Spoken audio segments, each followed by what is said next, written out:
When you're talking opinion about legislators, Oo. sir, hindi lang starting 2022 ito.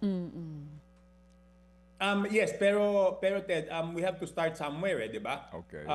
Kaya naman natin sinisimulan yung 2025 dahil yan po ang tinawag na pinakapangit na budget, pinaka-corrupt na budget.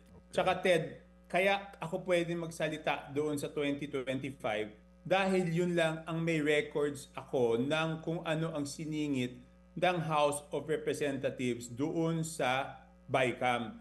Yung previous years o previous congresses, hindi naman kami binibigyan yan eh. Di ba? Nakikwento ko lang na napilitan lang silang ibigay sa akin yan, yung records na yan. Otherwise, hindi ko matatrace kung sino yung mga nag-introduce o sino yung mga proponent noong amendments eh. Kaya on my part, I can be very vocal about the 2025 kasi yun talaga may pinangahawakan ako. Mahirap naman tayo magsabi kung hindi natin alam kung sino yung nag-insert. Ito talaga, yung records, mismong galing sa kanila yan. Mga kapatid, brothers and sisters, saan ka pa? Dito na tayo sa totoo.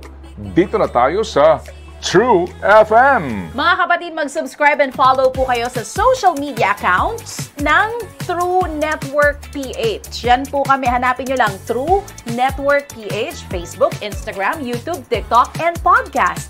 Mapa Apple or Spotify man yan, mahahanap nyo kami. Lahat ng mga napapanood at napapakinggan nyo po sa programa, nasa social media accounts namin yan. So, paano mga kapatid? See you sa social media!